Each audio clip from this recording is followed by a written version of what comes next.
السلام علیکم ورحمۃ اللہ وبرکاتہ۔ سامعین محترم، میں ہوں قاری محمد اظہر اور آپ دیکھ رہے ہیں میرا یوٹیوب چینل۔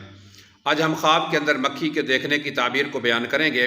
سب سے پہلے حضرت ابن سیرین رحمۃ اللہ نے فرمایا ہے کہ مکھی کو خواب کے اندر دیکھنا کمینہ شخص اور دشمن کی طرف اس کی علامت ہے، اور اگر یہ مکھیاں جو ہے دیکھے کہ مکھیاں اس کے منہ یا آنکھ میں جاتی ہیں تو یہ صاحب جو ہے خواب دیکھنے والا کسی کمینے شخص سے مال پائے گا، لیکن اس کے ساتھ اس کو بہت زیادہ نقصان اٹھانا پڑے گا۔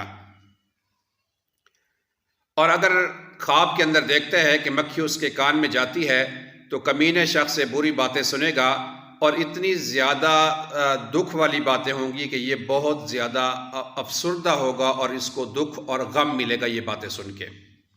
حضرت ابراہیم کرمانی رحمۃ اللہ لکھتے ہیں کہ خواب کے اندر مکھی کا دیکھنا حاسد اور کمینہ شخص ہے۔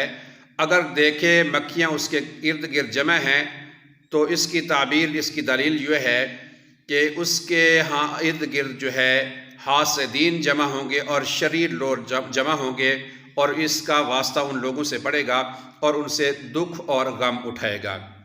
اگر دیکھتا ہے کہ گھر میں مکھیاں جمع ہیں تو دلیل ہے کہ لوگ اس کی باتیں کریں گے، اور اگر دیکھے کہ مکھیاں کاٹتی ہیں تو دلیل ہے لوگ اس کی خوشیوں پر حسد کریں گے، لوگوں کو اس کی خوشیاں اچھی نہیں لگیں گی۔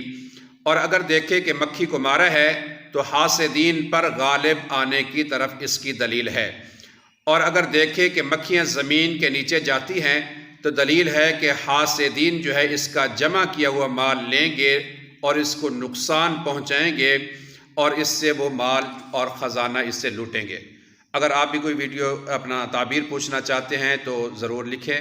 ملتے ہیں اگلی ویڈیو کے ساتھ۔ السلام علیکم ورحمۃ اللہ وبرکاتہ۔